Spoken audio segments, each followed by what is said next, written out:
예, 하나님의 말씀을 준행하자라는 제목으로 이 시간 말씀을 전하기를 원합니다. 여러분들이 이것을 딱 보시면 좀 작아서 안 보일 수도 있는데 여기 보시면 혹시 이게 뭐로 보이시나요? 연이요? 또 꽃이요? 잘 안 보이시죠? 뒤에서 보시면은 점. 예. 아무튼 솔직하게 말씀해 주셔서 너무나도 감사합니다. 일부 예배 때보다는 성도님들이 많아서 그런지 좀 더 다양한 대답이 나왔네요. 일부 예배 때는 이렇게 딱 점이라고 이렇게 표현을 했는데, 예, 점을 보시는 것은 정말로 잘 보신 겁니다. 근데 저는 이거를 원래 정사각형 만들어내고 되게 고생을 많이 했거든요. 정사각형입니다. 물론 여러분들이 보시는 분들 중에서 이렇게 좀 상상력을 발휘하면 이것이 연처럼 보인다라고 하실 수도 있고, 이것을 보시면서 여기 왜 이렇게 줄을 껐을까? 정삼각형이 있다, 정삼각형 2개 있다, 4개 있다라도 볼 수가 있다는 겁니다. 물론 의도한 바는 여러분들이 이 정사각형을 보기로 원했는데 아무도 거기는 대답을 하지를 않아서 조금 아쉽네요. 근데 이것을 여러분들이 과연 대답을 할 수 있었을까? 제가 봤을 때는 좀 어려웠을 것 같습니다. 이유는 무엇이냐면은 여러분들이 여태까지 자라오면서 학습을 했던 것이 이 점을 바라보는 것을 학습했기 때문에 이 점을 보면서 이 점이 도대체 무슨 점인가, 무슨 그림인가, 꽃인가, 이렇게 여기 앞에서는 이것이 꽃처럼 보인다라고 해서 꽃처럼 이렇게 대답을 했는데 배웠기 때문에 종이 위에 써 있는 것은 글씨, 그다음에 그 글씨를 아마도 물어볼 거라는 생각에 의해서 그것을 뚫어지게 쳐다봤던 겁니다. 하지만 정작 만든 사람은 이 종이 정사각형을 좀 바라보기를 원했는데 그것은 바라보지를 못했던 것이죠. 우리가 신앙생활하는 부분에 있어서도 이와 유사한 부분이 되게 많습니다.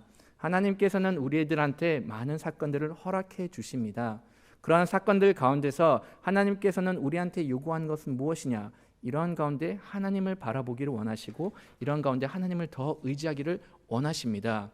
그런데 안타깝게도 많은 경우 사람들은 그러한 가운데서 하나님을 바라보기보다는 자기가 그 상황을 바라보는 경우가 많고 오히려 자신의 경험에 의해서, 판단에 의해서, 지식에 의해서 그 상황을 분석하고 거기서 중심을 다른 곳에 둘 때가 너무나도 많다는 것이죠.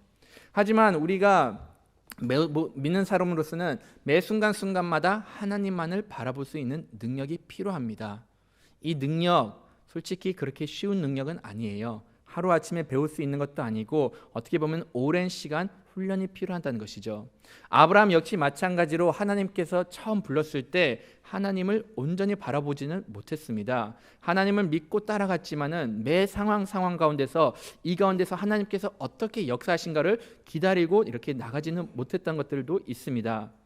하나님께서 아브라함을 처음 부르셨을 때는 언제였죠? 창세기 12장 1절에 있습니다. 다 같이 한번 읽어볼까요?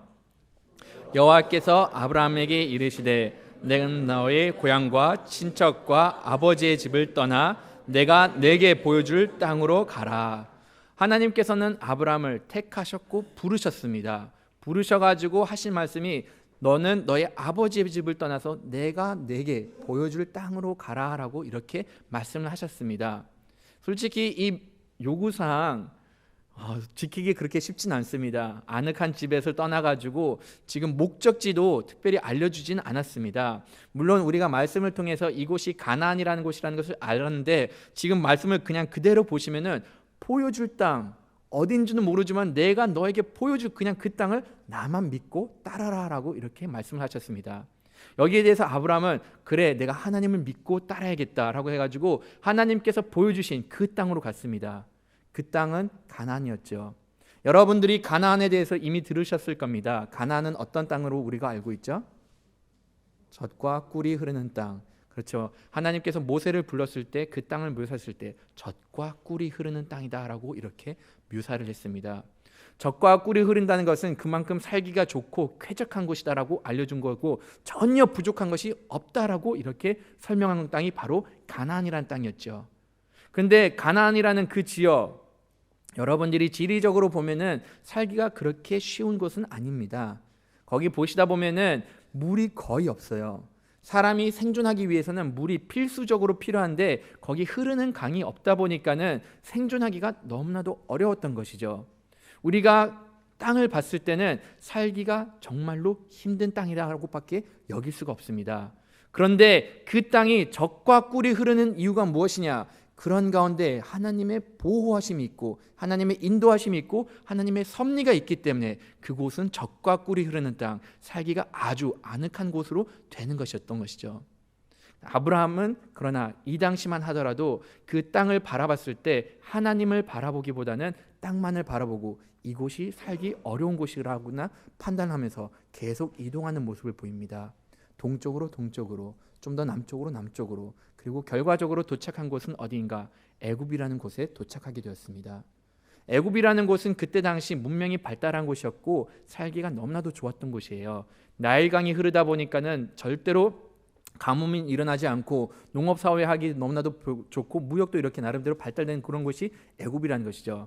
거기에서 정착을 하게 되었고 거기서 살려고 하는데 그러나 애굽에서 사는 것 그렇게 쉽지는 않았습니다. 자기 아내 사라가 너무나도 아름다웠기 때문에 사라를 통해서 자신의 생명에 위험이 가해질까 봐 이렇게 거짓말을 했습니다. 나의 아내가 아니라 나의 누이라고 속였던 것이죠.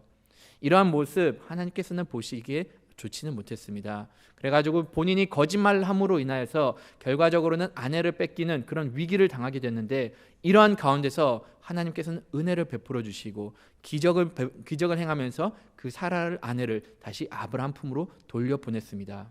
단순하게 돌려보내는 것뿐만이 아니라 이렇게 자신의 생활에 필요한 물질적인 것까지 다 충족을 시켜주면서 돌려보내는 그런 놀라운 은혜를 겪게 되었습니다.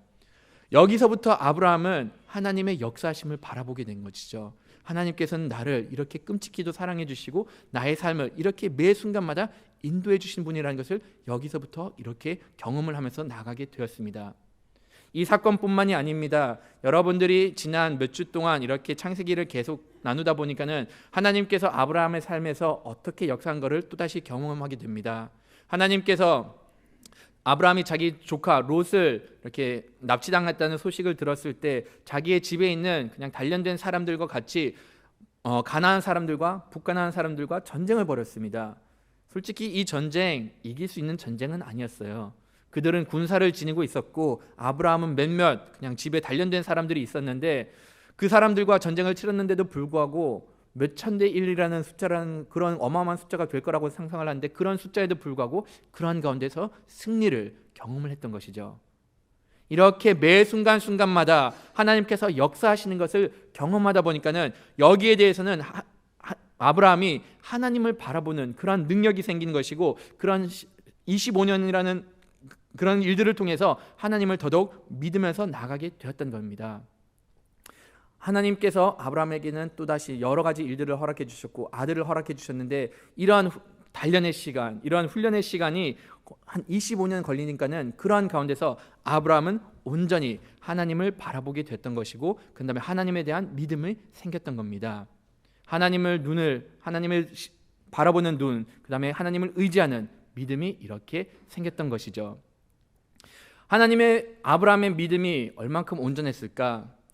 아브라함이 갖고 있었던 그 하나님에 대한 신뢰가 어느 정도였을까? 이것을 가장 잘 아는 방법이 무엇일까요? 그에 대한 시험을 하는 겁니다.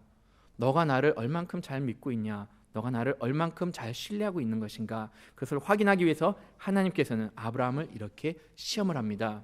어떻게 시험했을까요? 22장 2절하고 3절 같이 읽어보도록 하겠습니다.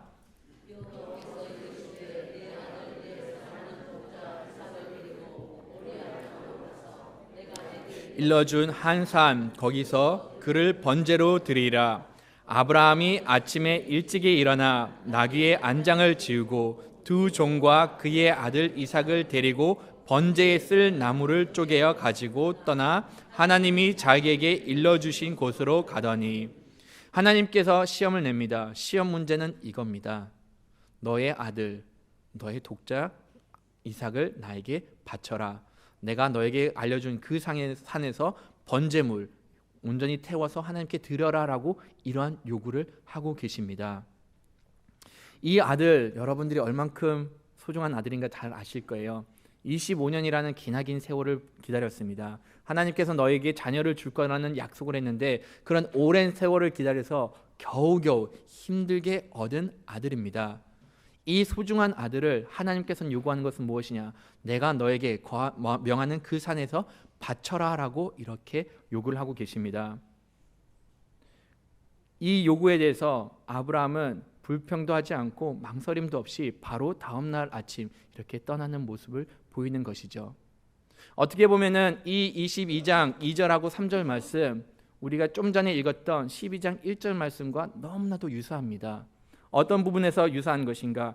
우선적으로 그 22장 2절을 보시면은 후반 부분을 보시면 내가 내게 일러준 한 산 거기에 그를 번제로 드리라라고 이렇게 기록이 되어 있습니다. 우리는 말씀을 통해서 이것이 모리아산, 모리아에 있는 산이라는 것을 알게 되었는데, 이 말씀을 그냥 문자적으로 그대로 번역하면은 내가 내게 말하는 그 산들 중에 한 곳에 가서 번제를 드려라라고 이렇게 말하는 겁니다. 어디로 갈 줄 모릅니다. 단지 하나님께서 내가 가는 요 산 여기 가서 너가 바로 그 번제를 드려라라고 이렇게 말씀한 겁니다. 어떤 영어 성경을 보면은 이것을 좀 의역하는 부분이 있는데, 거기서는 이것을 의역했을 때 어떻게 의역을 했는 것인가 하면은 내가 내게 보여준 산으로 가서 번제를 드려라고 이렇게 번역한 성경도 있습니다. 이런 번역은 결과적으로는 12장 1절에 있는 말씀을 다시 염두를 하면서 거기서 하나님께서 아브라함에게 보여줬던 것처럼 비록 네가 어디로 가야 되는 줄 모르지만 내 말에 순종하여서 나가서 거기서 살아라는 것과 동일하게 내가 지금 너에게 보여준 그 산 순종하면서 나가서 거기서 아들을 번제로 드려라라고 이렇게 요구를 한 겁니다. 아브라함은 이 말씀을 들었을 때 조금의 망설임도 없었습니다. 조금의 의심도 하지 않았고, 그 다음에 22장 3절을 보시면은 아브라함은 아침이 일찍이 일어나 가지고 자기가 필요한 것들 다 준비해 나갑니다. 나귀를 거기다가 안장을 재우고, 그런 다음에 그 종들을 데리고 이삭과 그런 다음에 그 번제를 드리기 위해서 필요한 나무를 걷어 가지고 바로 출발하는 모습을 이렇게 보였던 겁니다. 만약 여러분들이 하나님으로부터 이러한 말씀을 들으시면은 여러분들은 어떻게 반응할 것인가요? 만약 하나님께서 여러분들한테 지금 여러분들의 소중한 자녀를 나에게 바쳐라, 나를 위해서 헌신시켜라, 그것을 요구를 하면은 어떻게 반응하실 건가요? 저라면 여기에 대해서는 그다지 달갑게 반응할 것 같지는 않습니다. 힘들게 자녀를 갖게 되었는데 이 힘들게 갖게 된 자녀 하나님께 바치라고 하면은 우선적으로는 제가 다시 물어볼 것 같아요. 하나님, 제가 좀 잘못 들은 것 같아요. 다시 한 번만 좀 말씀해 주세요. 지금 여기 수신이 좋지 않으니까는 다시 한번 또렷하게 한번 말씀해 주세요. 아니면 문자로 다시 보내주세요. 말씀 가운데 다시 저를 확신시켜 주세요라고 해서 하나님이 하신 말씀에 대해서 우선적으로는 다시금 요구를 할 겁니다. 만약 이 요구 사항이 분명하게 저한테 다가왔다라고 하면은 거기에 대해서는 좀 자의적인 해석을 집어넣을 것 같습니다. 하나님께서 나에게 그냥 자녀를 바치라고 하는 건데, 하나님 그냥 예물을 드리는 걸 원하시죠? 제가 헌금 많이 하겠습니다. 제 시간을 드리겠습니다. 아니면 제가 정말로 내 인생을 바치겠습니다. 다른 것을 통해서 차라리 자의적인 해석을 해가지고 하나님의 뜻을 왜곡시키는 모습을 보일 수도 있다는 것입니다. 하나님께서 말씀하신 그대로 문자적으로 따르기보다는 차라리 내 편의에 의해서 해석을 할 수도 있을 겁니다. 하나님께서 말씀하신 그 땅 굳이 거기까지 갈 필요가 있습니까? 어차피 여기서 예배드리나 거기서 예배드리나 무슨 차이가 있습니까? 차라리 그냥 여기 가까운 데서 빨리 하나님을 위해서 예배드리겠습니다. 하나님께서 명하신 땅이 아니라 그냥 내 집 앞마당에서 예배드리겠습니다라고 차라리 내 편의대로 예배드리면서 나가는 모습을 보일 수도 있다는 것입니다. 보편적인 사람은 이렇게 행동을 했을 겁니다. 근데 아브라함은 여기에 대해서 아무런 불평 없이, 아무런 망설임도 없이 즉각적인 행동을 통해서 하나님께서 요구하신 그대로, 비록 어디로 가야 되는지 모르지만은 하나님께서 말씀하신 그곳을 향해 갔고, 비록 제사 방법, 하나님께서 다른 제사가 아니라 번제를 드리라고 했는 그 제사 방법을 실천하기 위해서 나무를 쌓았고, 대처할 수 있는 양을 준비하지 않고 하나님께서 말씀하신 그 이삭을 준비하면서 이렇게 떠나는 모습을 보였던 겁니다. 바로 이것이 순종입니다. 하나님께서 말씀하시면은 여기에 대해서 토를 달지 않는 것이 순종입니다. 여기에 대해서 즉각적으로 반응한 것이 이것이 순종입니다. 그리고 실천해 나가는 것, 이것이 진정 순종이라는 것이죠. 하나님께서는 여러분들한테 이러한 순종하는 모습을 요구를 하고 있습니다. 하나님께서는 여러분들한테 이 순종 말고도 다른 방법으로 접근을 하실 수가 있습니다. 만약 우리와 하나님의 관계를 생각을 한다면은 하나님께서는 여러분들한테 순종을 요구를 하는 것이 아니라 명령을 하고 복종을 시킬 수가 있습니다. 하나님과의 우리와의 관계, 우리가 때로는 쉽게 생각할 수도 있지만은 하나님께서는 여러분들을 창조하신 분입니다. 여러분들을 지으신 분이시고 여러분들의 창조주이시기 때문에 만약 하나님께서 원하시면은 여러분들의 의사와 상관없이 절대적인 복종을 요구할 수가 있다는 것입니다. 어떻게 보면은 우리가 하나님을 믿는 자로서 하나님과의 우리와의 분명한 관계를 안다라고 하면은 여기에 대해서는 순종이 아니라 더 나아가서는 복종을 해야 되는 모습을 보여야 된다는 것이죠. 물론 세상 사람들은 이 복종에 대해서 조금 불쾌감을 느낍니다. 절대적인 복종, 우리가 해야 되는데 이 세상을 바라봤을 때 절대적인 복종은 미련한 사람들이 하는 것이고 오히려 절대적인 복종은 매우 부정적인 이미지가 우리한테 주어집니다. 여러분들이 인터넷에서 절대 복종을 검색을 하면은 안 좋은 사건들이 쫙 나열됩니다. 어떤 사건들이 나열되는 것인가? 군에서 위에 상사가 하사한테 이렇게 폭행하는 그런 사건들이 이렇게 떠오르게 되고, 절대 복종을 검색을 하면은 대학교에서 교수가 학생들한테 안마를 해주지 않던지 아니면 말을 따르지 않으면은 너희들을 과락시키겠다 하면서 힘으로 누르는 그런 안 좋은 예시들을 많이 보게 됩니다. 근데 우리가 이렇게 악에 대한 복종을 하라는 것은 아닙니다. 우리가 복종하는 것은 우리를 만드신, 우리를 선한 길로 인도해 주시는 하나님의 말씀에 대한 복종을 하라는 것입니다. 하나님께서는 여러분들을 창조하셨기 때문에 하나님께서는 여러분들에게 있어서 가장 선한 것이 무엇인 것을 아시기 때문에 여기에 대해서 토를 달지 말고 나만 믿고 나만 따라라, 내 말에 복종하면은 너가 정말로 복을 누릴 것이고 너의 길은 정말로 평탄해질 것인 것을 아시기 때문에 우리가 하나님의 말씀에 대해서 순종하기를 원하고 복종하기를 원하신 겁니다. 믿는 자로서는 하나님의 하신 일에 대해서 의심을 갖지 않기를 바랍니다. 믿는 자로서는 하나님의 말씀에 대해서 토를 달지 않고 전적으로 신뢰하면서 나아가기를 바랍니다. 물론 이런 순종하기 위해서는 신뢰가 필요합니다. 우리가 하나님을 절대적으로 신뢰하지 않고 우리가 하나님이 어떠한 분인가를 알지를 못할 때는 이러한 순수하게 믿고 따르는 모습을 보이기는 힘들다는 것이죠. 아브라함은 이러한 신뢰가 이미 형성이 되었습니다. 다 같이 22장 4절 읽어보도록 하겠습니다. 제3일에 아브라함이 하나님께서 말씀하신 그곳에 도착했습니다. 이제 모리아라는 땅에 도착을 했고 멀리서 하나님께서 가기를 원하시는 그곳을 바라봤습니다.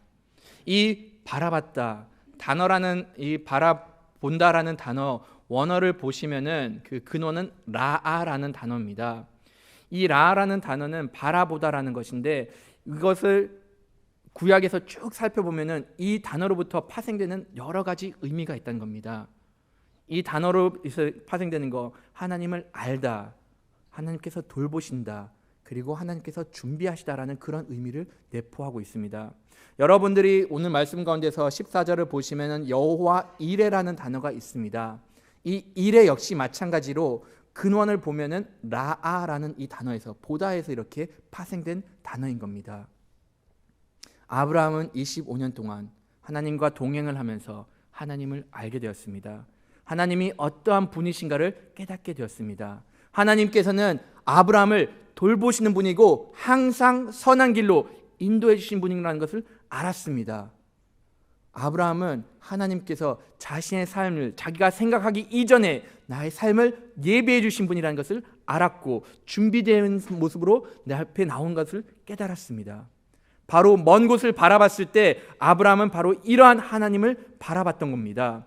단순하게 그 먼 곳이 내가 아들 이삭을 제물로만 바치는 곳이 아니라 그러한 가운데서 하나님께서 역사하심을 바라봤고 이러한 가운데서 하나님께서 펼치신 그 뜻을 바라봤던 겁니다. 단순하게 땅만을 바라본 것이 아니라 그 너머에 하나님의 신실함을 바라봤던 겁니다. 하나님의 약속, 그것을 바라봤는데 하나님의 약속은 무엇이 있었죠? 하나님께서는 약속하신 것은 내가 이삭을 통해서 큰 민족을 이룬다라고 했습니다. 너를 통해서 너의 자손 이삭을 통해서 수많은 별들처럼 많은 자손을 갖게 한다라고 약속을 했습니다. 하나님께서는 신실하신 분이시고 믿부신 분이기 때문에 이 약속을 지킨다는 확신은 아브라함에게는 있었습니다. 그래가지고 아브라함이 고백했던 것은 무엇이죠? 창세기 다음 절 한번 넘겨보도록 하겠습니다. 5절 한번 같이 읽어보도록 하겠습니다.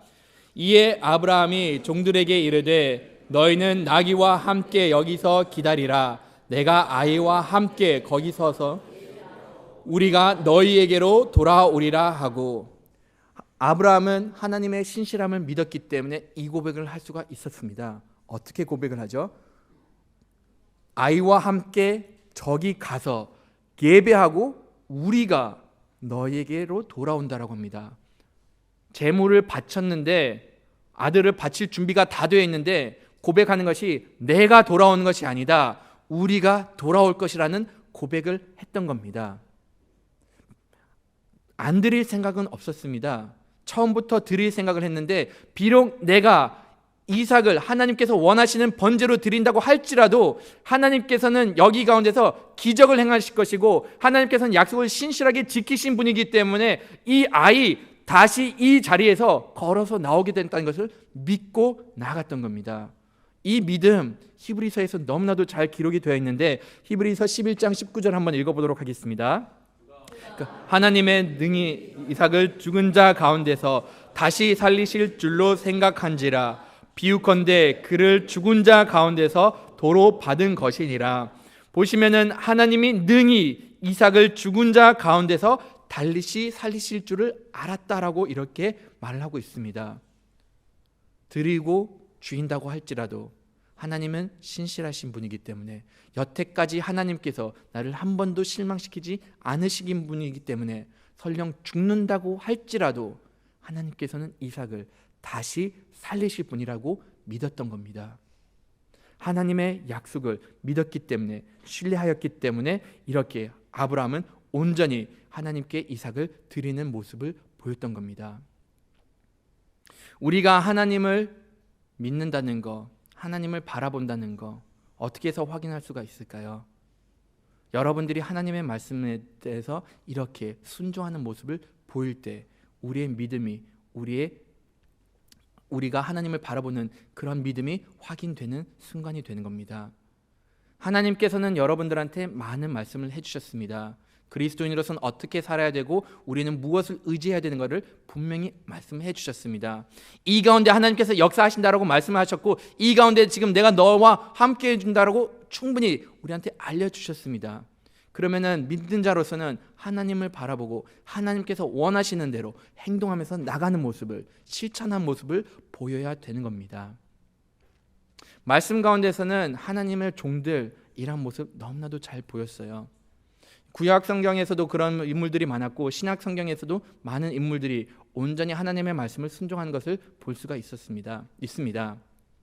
여러분들이 잘 아는 사도 바울, 로마에 이렇게 가는 여정 가운데 그 여정 쉽진 않았어요. 여정 맨 마지막에 이렇게 배를 타고 가야 되는데 그 배를 타고 가게 되면은 하나님께서는 사도 바울한테 이미 알려주셨습니다. 너희들이 지금 출발하면은 큰 풍랑을 만날 테니까는 어려움을 겪을 것이다. 그러니까는 겨울을 낳고 다시 봄에 출발하라라고 이렇게 말씀을 해주셨습니다. 사도 바울은 그 하나님의 말씀을 믿고 선장들과 모든 선원들에게 이렇게 말했죠. 지금 우리가 출발하면은 큰 어려움을 겪게 되니까는 차라리 봄에 출발하자고 모든 사람들한테 권면을 했습니다. 하지만 그들은 하나님을 몰랐기 때문에 그냥 자신들이 편한 시기에 여기서 그냥 겨울 나는 것보다는 차라리 빨리 가가지고 그 목적지에서 겨울 나는 것이 편하다고 생각해서 출발을 했습니다. 하루 정도 지났을까? 바람이 바뀌면서 그들은 큰 풍랑을 만나게 되고 그들이 바다 가운데서 표류를 하게 되었던 것이죠. 이러한 가운데 이것이 워낙 폭풍이 심하다 보니까는 거기 있던 모든 사람들은 산소망을 그냥 잃어버리고 이제는 우리가 죽었겠구나라고 생각을 했습니다. 하지만 그런 가운데서 하나님께서는 다시금 사도 바울에게 말씀하셨습니다. 이 배에 있는 사람 아무도 목숨을 잃지 않을 거니까는 나의 말만 따르기를 원하셨던 것이죠. 하나님께서는 그 풍랑 가운데서 그 배를 인도하시고 육지 근처로 이렇게 몰아주셨습니다. 사람들이 육지 근처를 가다 보니까는 직감을 한 거예요. 아, 저기가 육지가 있다. 그러니까 우리 배에 있는 그 거룻배, 어떻게 보면 생명 구조 그 배를 하나 가지고 이 배를 떠나서 우리가 빨리 육지로 가는 것이 살 길이다라고 선원들은 생각을 해서 거룻배를 가지고 자신들의 목숨을 살리려고 거룻배를 물에 띄우려고 했습니다. 근데 그때 사도 바울이 다시금 말을 했죠. 너희들이 지금 이 배를 떠나게 되면은 너희들의 생명은 보장할 수가 없다. 하나님께서 원하시는 것은 이 배에 남아있고 비록 상황이 안 좋지만은 하나님의 일하심을 의지하기를 원하셨던 겁니다. 그대로 선원들에게 선포를 하니까는 거기서 로마 병장이 모든 거룻배를 띄워버리고 그냥 끈을 잘라버리고 그 배에 사람들을 남게 만들었던 것이죠. 이 이야기 결말을 여러분들도 잘 아시죠. 비록 배는 이렇게 가라앉게 되었지만은 거기 있었던 모든 사람들이 구원을 받고 생명을 건질 수가 있게 되었습니다.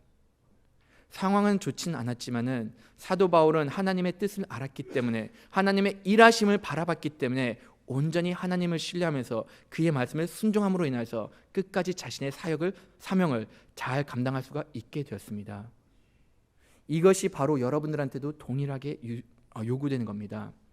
여러분들이 하나님의 말씀을 알고 여러분들이 하나님을 바라볼 수 있는 능력이 있으면은 하나님께서 원하시는 삶을 살기를 원합니다. 하나님께서 이대로 행하라라고 하면은 거기에 대해서 토를 달지 않고 온전히 순종하기를 원합니다.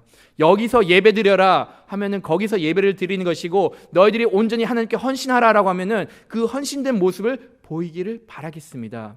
하나님께서는 이렇게 헌신되는 자들을 인도하여 주시고, 하나님께서는 이렇게 헌신된 자들을 하나님께서는 보호해 주신 분이 바로 우리가 믿고 있는 하나님이라는 겁니다. 때로는 우리들한테 많은 것을 요구할 때가 있습니다. 나에게 소중한 것을 때로는 포기하라고 할 때가 있습니다. 그런데 만약 우리가 이것을 포기했을 때는 그런 포기한 가운데 하나님의 큰 은혜를 누리게 됩니다. 아브라함은 무엇을 포기했죠? 어떻게 보면 자기에게 있어서 전부인 아들을 포기했습니다. 하나님께서 원하시기 때문에 그 아들을 내어줬습니다. 물론 이기적인 사람들은, 세상 사람들은 이렇게 생각을 하죠. 내 목숨에 위험이 가지 않으니까는 아들까지 깔 건 내가 못 내줄까라고 생각을 할 수도 있습니다. 하지만 여러분, 내 목숨을 내놓는 것이 더 쉬울까요? 내 자녀의 목숨을 내놓는 것이 더 쉬울까요? 만약 내 자녀가 찻길에서 놀고 있는데 저기 멀리서 차가 달려오는 것을 봅니다. 그럼 부모님들은 어떻게 반응할까요? 어떻게 해서든지 내가 자녀한테 달려가서 그 자녀를 밀어내고, 차라리 내가 치이는 한이 있더라도 내 자녀를 살리고 싶은 마음이 바로 부모의 마음이라는 것입니다. 아무리 소중하더라도 자기 자녀를 살리고 싶은 마음이 아버지의 마음인데, 이 아브라함은 자기의 자녀마저도 자기의 목숨보다 더 귀한 자녀 아이 이삭을 하나님께 바침으로 인해서 자신의 믿음을 이렇게 보였던 것입니다. 하나님께서는 처음부터 이삭을 원하지 않았습니다. 하나님께서 인심제사 좋게 보신 적 한 번도 없으십니다. 구약에서부터 신약으로 넘어가서 하나님께서 인심제사 절대로 허락하지 않으시는 분이 하나님입니다. 대신에 하나님께서는 보시고 싶으셨던 것은 무엇이었죠? 아브라함이 온전히 순종하냐, 너가 나에게 모든 것을 바치고 가장 소중한 것을 내려놓을 수 있을 만큼 그러한 믿음이 있는가를, 그것을 보셨던 겁니다. 그리고 이 시험을 통해서 하나님께서는 아브라함의 믿음을 봤는데, 아브라함은 자신의 믿음을 온전히 하나님께 보여줬습니다. 가장 소중한 거 드림으로 인해서 자신의 믿음을 보여줬던 겁니다. 하나님께서는 이러한 믿음의 모습을 보인 아브라함에게 이러한 축복을 허락해 주십니다. 다 같이 22장 17절 한번 읽어보도록 하겠습니다. 내가 내게 큰 복을 주고 내 씨가 크게 번성하여 하늘의 별과 같고 바다의 모래와 같게 하리니 내 씨가 그 대적의 성문에 차지하리라. 또 내 씨로 말미암아 천하 만민이 복을 받으리니 이는 내가 나의 말을 준행하였음이니라 하셨다 하니라. 아멘. 아브라함이 하나님의 말씀을 온전히 순종을 했을 때 큰 복을 주고 내 씨가 크게 번성하리라. 너를 통해서 큰 민족이 이루어질 것이다. 너를 통해서 한 민족이 구원을 받을 것이다. 하나님의 뜻이 이루어질 거다라고 이렇게 약속을 하신 겁니다. 우리가 하나님을 위해서 이렇게 나아갔을 때 하나님께서는 이런 큰 축복을 허락해 주시는 분이 바로 우리가 믿고 의지하는 하나님입니다. 비록 우리가 생각에 있어서는 이것을 순종하는 것이 어렵게 느껴질 수 있습니다. 우리의 이성적으로는 그것을 바라보는 것이 힘들지만은 우리 삶 가운데서 여태까지 신실하게 우리를 인도해 주시는 하나님을 바라보기를 원합니다. 하나님께서는 여러분들을 한 번도 실망하신 적이 없습니다. 하나님께서는 여러분들에게 악한 것을 행하게 하지를 않으시는 분입니다. 오히려 그러한 가운데서 더 하나님을 의지하게 만드시는 거고 더 하나님을 바라보기를 원하시는 것이 바로 하나님께서 진정 원하시는 겁니다. 만약 우리가 이런 하나님의 뜻을 알았을 때 아낌없이 드리기를 원합니다. 사람들한테 요구하는 것은 다 다를 수가 있습니다. 여러분들의 삶, 여러분들의 헌신, 무엇인 것을 요구를 한다고 할지라도 이런 것들 내가 소중히 감싸지 않고 하나님의 말씀을 지키면서 행하면서 나가기를 원합니다. 많은 사람들은 하나님의 축복을 누리기를 원해요. 하나님 이거 해주세요. 하나님 저거 해주세요. 많은 것을 요구를 하는데 정작 자기는 하나님의 말씀을 따르는 모습을 안 보이고 있습니다. 나는 내가 살고 싶어하는 방법대로 내 사는 방향대로 가겠지만은 그럼에도 불구하고 하나님 나의 삶을 축복하기를 원하십니다라고 요구할 때가 너무나도 많다는 것이죠. 물론 하나님께서는 은혜로우고 자비로우신 분이기 때문에 어느 정도 허락은 해 주십니다. 하지만 그런 가운데서 하나님께서 기뻐하시기보다는 정작 우리가 모든 것을 내려놓고 하나님의 말씀을 온전히 순종했을 때 그때 하나님께서는 더 크게 일하신 것을 여러분들이 간절히 깨닫기를 원합니다. 하나님께서는 신실하신 분입니다. 그런 하나님이시기 때문에 여러분들이 하나님의 말씀을 보고 듣고 깨달았을 때 온전히 순종하면서 나가는 주님의 백성이 되기를 간절히 바라겠습니다. 시간 다 같이 주님 말씀하시면 같이 찬양 드리겠습니다. 함께 일어나서